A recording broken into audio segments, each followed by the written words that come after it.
The winds of the spine of the world are never silent. They wail like spirits mourning the fallen, carrying ice and snow through the craggy peaks. But for the Thunlakalaga Goliaths, this is the sound of home.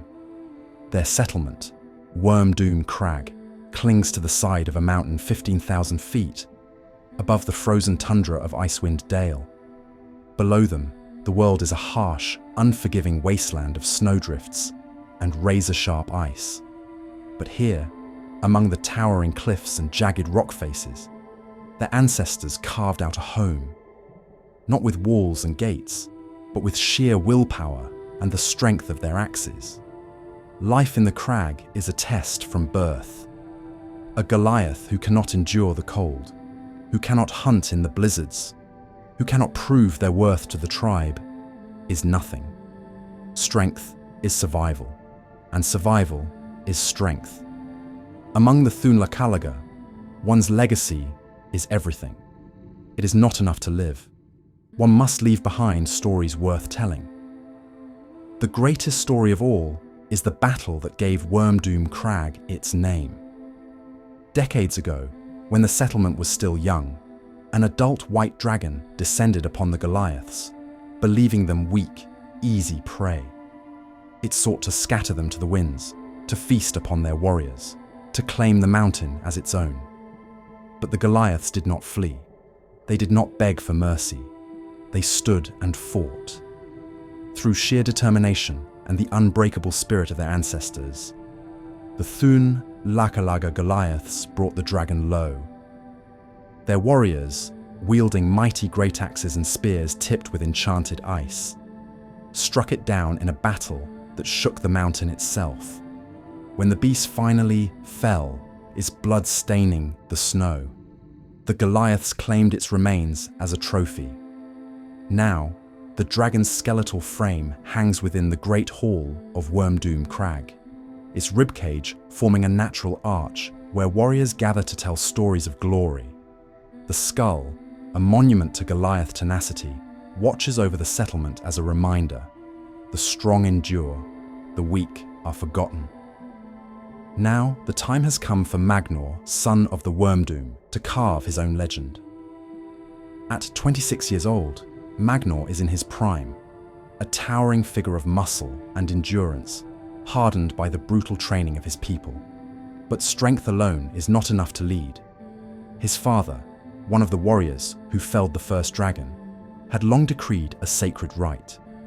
No Goliath may take the mantle of Wormdoom's leader without first proving themselves against a white dragon of their own.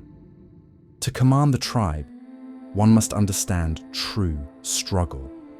One must stare into the eyes of a dragon and emerge victorious, just as their ancestors did.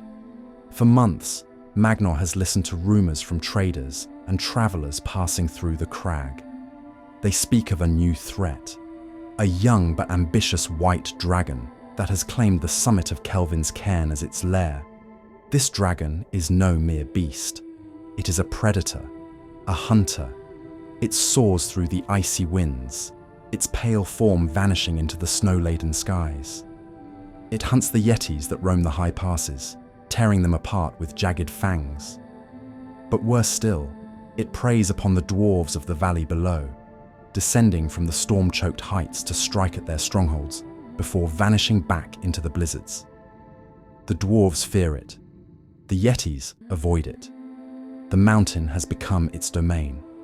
But Magnor does not fear the dragon. He seeks it. For within the frozen heart of Kelvin's Cairn lies the greatest test of his life. If he slays this dragon, his name will be spoken in awe. The Thunlakalaga will sing of his triumph in the great hall beneath the bones of the first dragon. He will stand before the ancestors as an equal, his name etched into the legacy of Wormdoom Crag. And if he fails, then he will be another nameless soul lost to the mountain, forgotten. But failure is not an option. Magnor gathers his weapons. The hunt begins.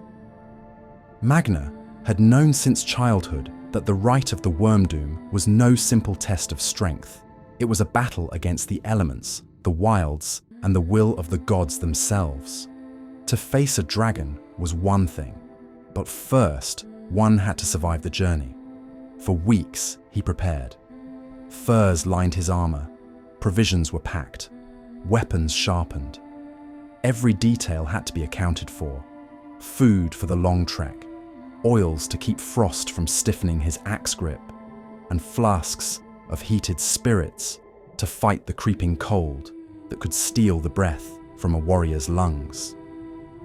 This was not a journey to be taken lightly, nor was it one that would be made alone. Duch and Sorgan, two of his closest brethren, would accompany him to the base of Kelvin's Cairn, not as warriors, but as witnesses.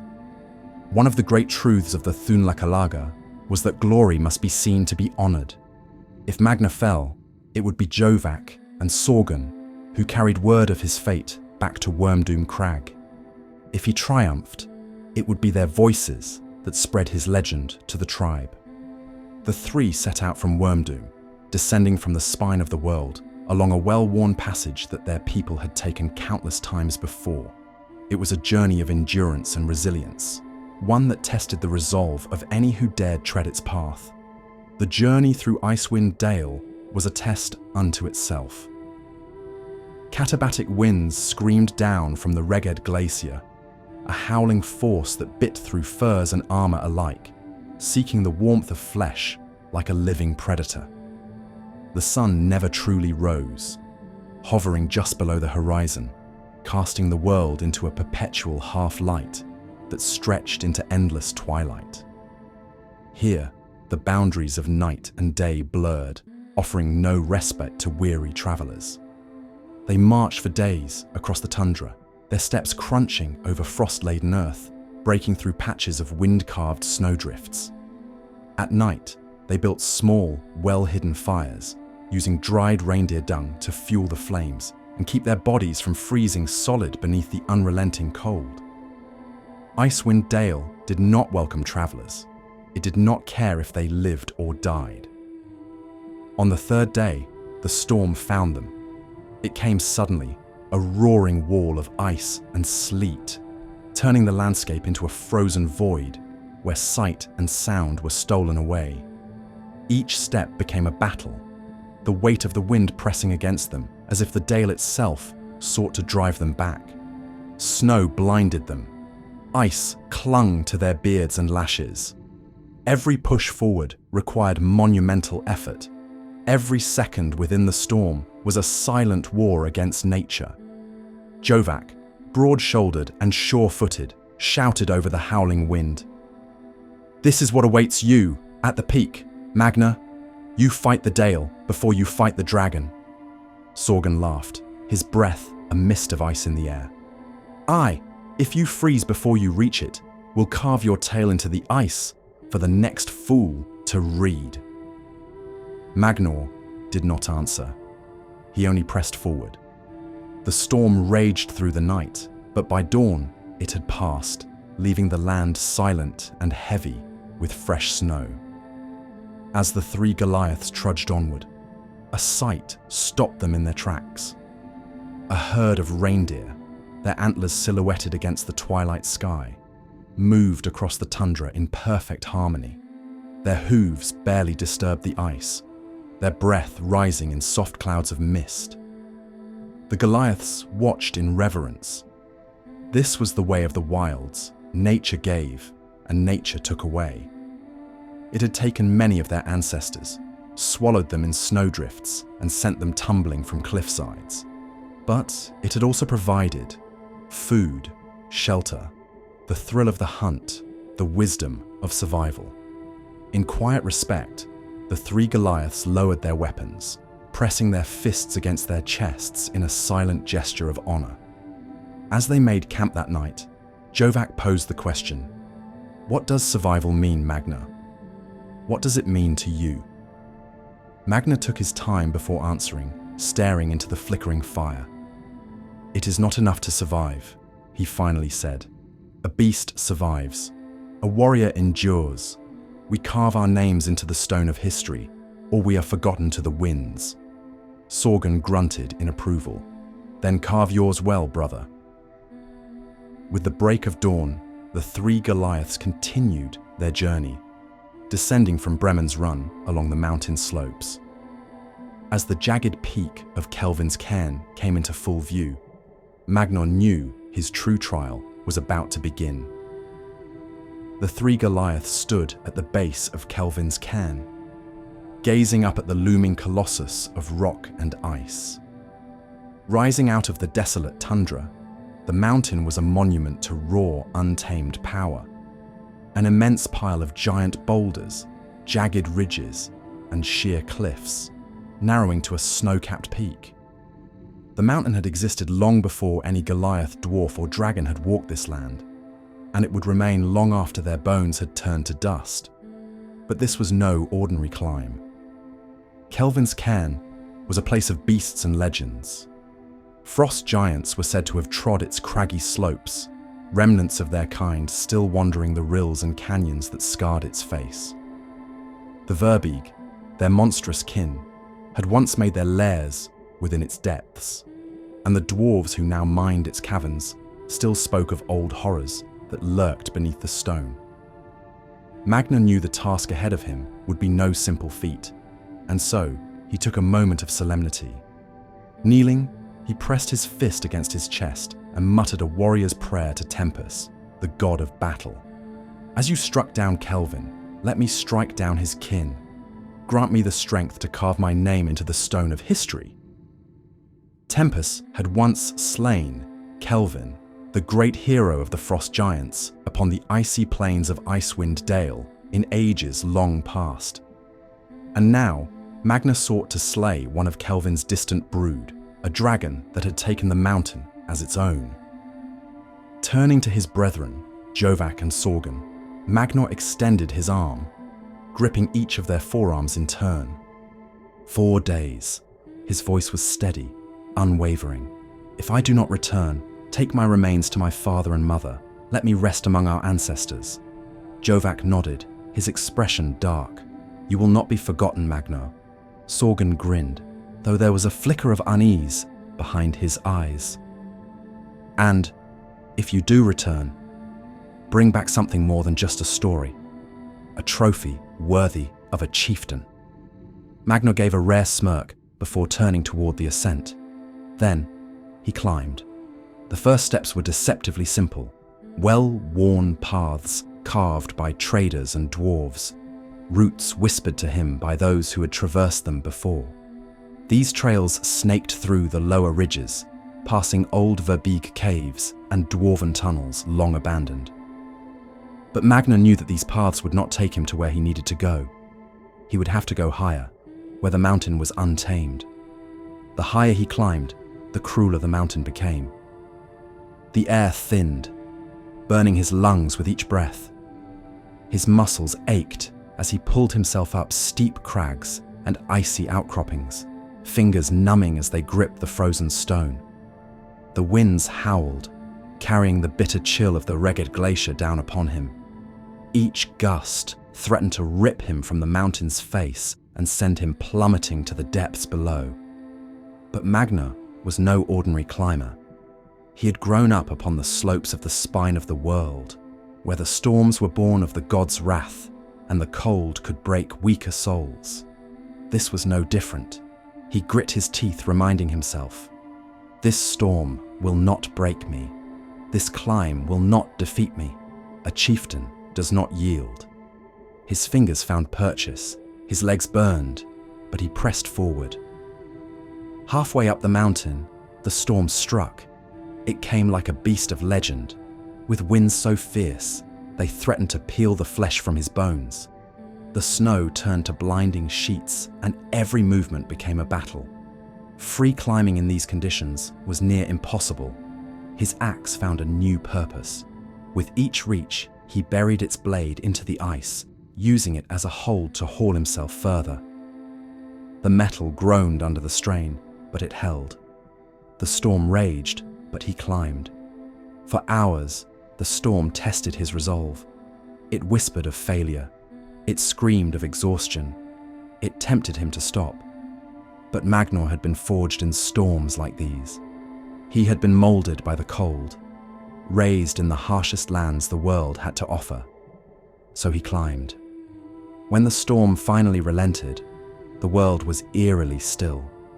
The winds died to a whisper, the snow settled, and in the distance he saw movement against the sky. A white dragon, its wings stretched wide, soared against the twilight horizon. It was beautiful. Magnor watched from a precipice, crouched low as he observed the creature in its majesty. The way it glided effortlessly upon the winds, the way its form cut through the cold, the sheer power of it. It was enough to make even a warrior pause in reverence. Had it not been a beast of death and destruction, he might have admired it. For over an hour, he watched it. He studied its movements, and then finally, it descended. The lair was close. A short climb higher, and he would reach it. Magnor exhaled, adjusting the grip on his axe. Now, the true battle begins. As he neared the lair's entrance, the air itself changed. A perpetual fog hung thick in the air, not of mist, but of bitter, clinging frost, the breath of the dragon itself. The very walls of the mountain had frozen into a maze of jagged ice, twisting like a labyrinth of translucent blue. Magnor knew what lay ahead. The whispers of traders and survivors had spoken of such places. The beast would not rest upon the ground. It would cling to the ceiling, like a bat, waiting for its prey to step into its domain. Every step forward would be one of caution. Every breath would have to be measured, because the moment he stepped inside the dragon's lair, the hunt would truly begin. Magnor stepped into the lair, and at once the cold became something more than just ice and wind. It was ancient, predatory, suffocating. The air itself clung to him, an unnatural frost creeping into his bones, threatening to drain the warmth from his very soul. Even he, born of the spine of the world, raised in blizzards, hardened by storms, had never felt a chill so deep, so unnatural. This was not simply winter's bite. This was the presence of the dragon. Magnor moved through the labyrinth of twisting ice formations, his breath fogging in the dim blue light. Frozen stalactites hung from the ceiling, but many were not of natural ice.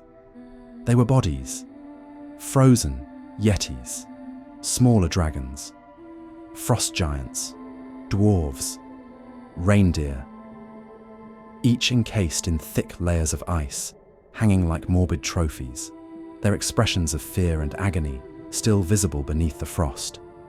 A dragon's hoard is not merely gold, he reminded himself. It is dominion. Some of these creatures were meals, preserved to be devoured when hunger struck. Others, perhaps, were left as warnings, a display of the beast's power, a message to all who might dare challenge the tyrant of the mountain. Magnor tightened his grip on his axe and pushed forward. He recalled every lesson drilled into him about white dragons, and he would need them all. Their breath weapon was a death sentence. If he was caught in that freezing torrent, it would not just wound him, it would consume him, lock him in ice forever. White dragons were the most adept hunters of their kin, sensing even the slightest tremor in the snow, the faintest disturbance in the air. If it woke before he struck, the battle would turn against him. Every step was placed with exacting precision, his instincts guiding him like a wolf stalking its prey. As he crept deeper, he passed hordes of diamonds, gleaming sapphires, and mammoth tusks, treasures gathered over decades. But gold meant nothing to him now. The only thing he needed to take from this place was the dragon's life. Then he saw it. The dragon was latched onto the ceiling, its vast wings wrapped around itself, curled into a deep slumber.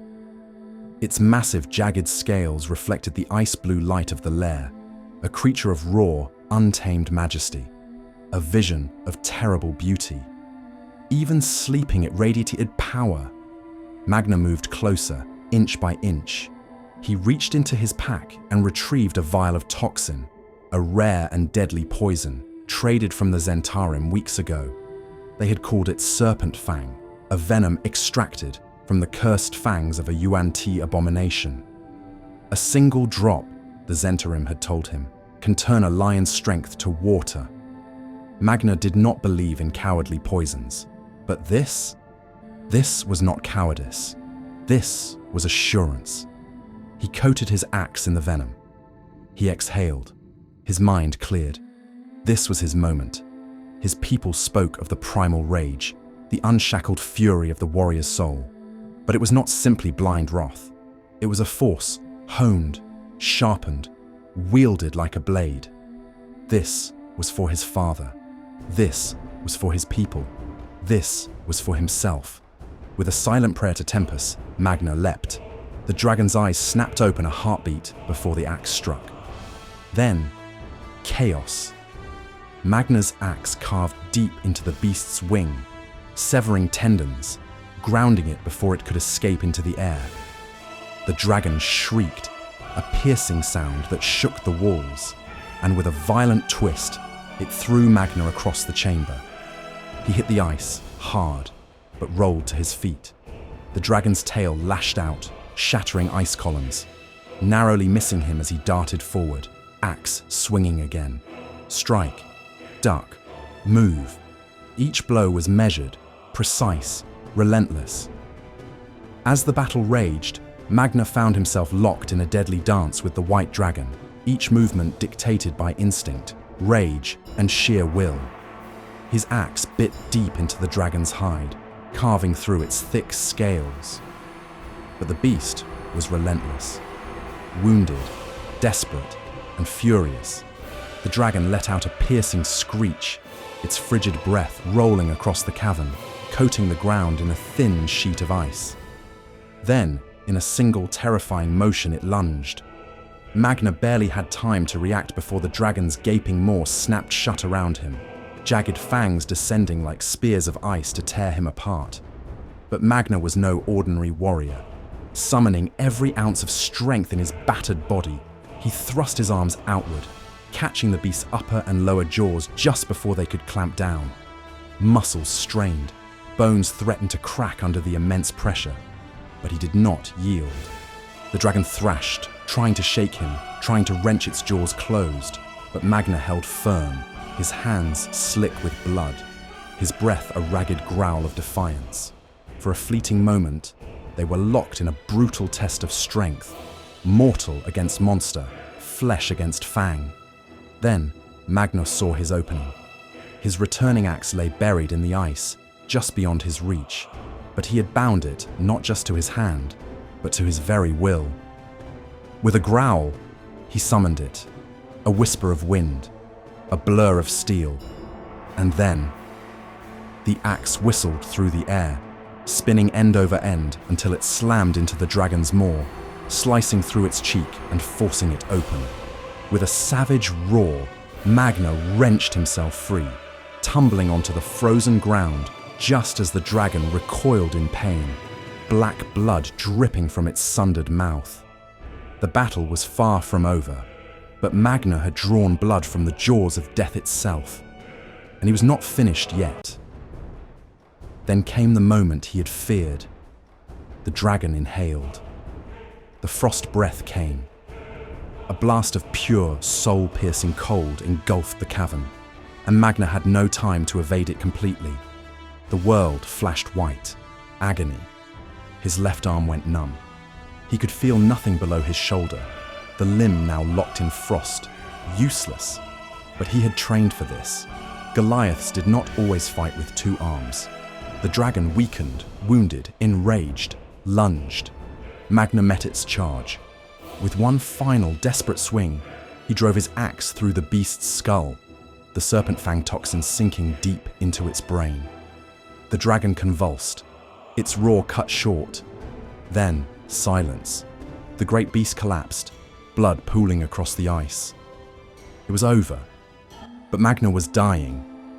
He dragged himself toward the entrance, his body screaming in pain. His left arm was dead, his chest wound deep, his blood painting the ice behind him. He barely made it to the mountain's edge before his vision darkened. He collapsed. Was it minutes? Hours? Days? When he awoke, he was still near the peak of Kelvin's Cairn. The pain was unbearable. His wounds had barely clotted, his body weak from blood loss. His supplies were low, his strength nearly gone, but he was alive. And if this was to be his final moment, then he would at least see one last sunrise. With what little strength remained, he climbed, hand over hand, step by step, until he reached the very top of the cairn. The first rays of the sun pierced the eternal twilight, casting a golden glow across the frozen tundra of Icewind Dale. The mountains, the plains, the rivers of ice and stone. It was vast. It was endless. It was beautiful. He smiled. If he was to die, at least he had earned his place among the legends of his people. And then, just before his vision darkened once more, he heard footsteps approaching. Magnor knelt at the summit, his breath slow, measured. The battle was over, but the war for survival had not yet ended. The wind howled past him, a relentless force screaming against the stone, but he barely heard it. His thoughts drifted inward, reflecting on the trials he had endured, not just on this mountain, not just against the dragon, but throughout his entire existence. Survival was more than strength. It was more than a beating heart, more than the resilience of flesh. The body could be broken, but the spirit was where true survival began. His people had always believed in power, in dominance, in the mastery of one's own fate. But as Magnus sat atop Kelvin's Cairn, staring down at the vast expanse of the Icewind Dale, he understood something deeper.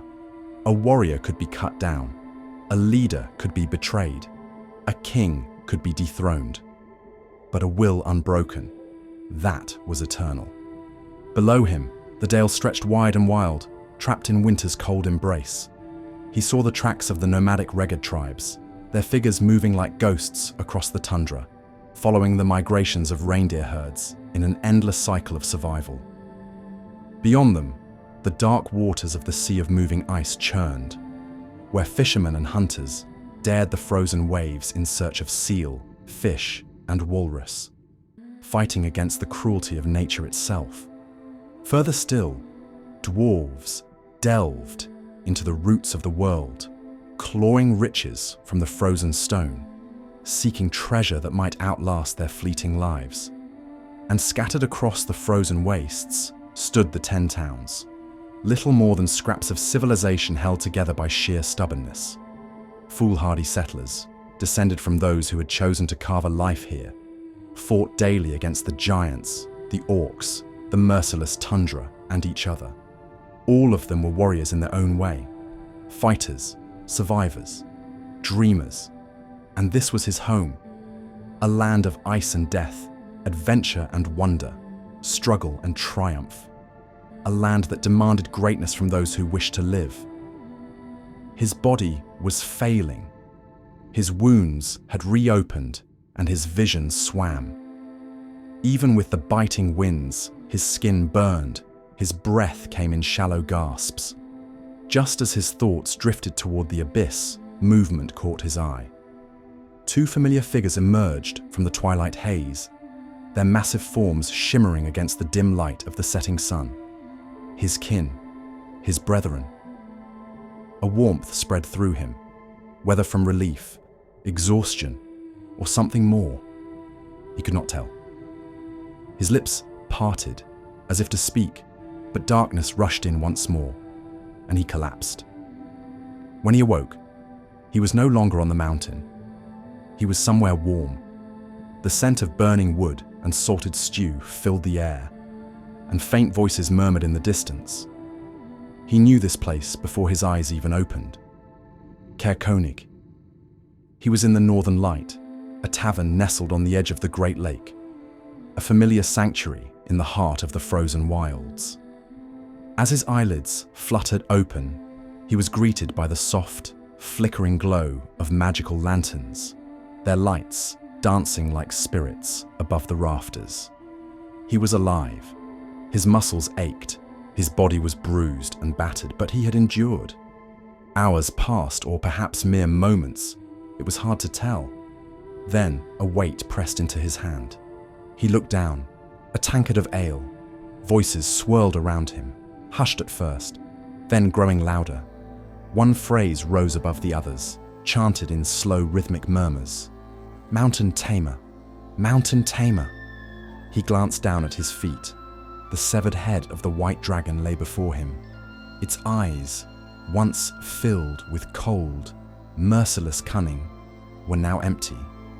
He rose from his seat, still weak, still recovering, but standing tall. His kin surrounded him now, warriors of his people, Goliaths of Worm Doom, crag, battle-scarred and unbowed.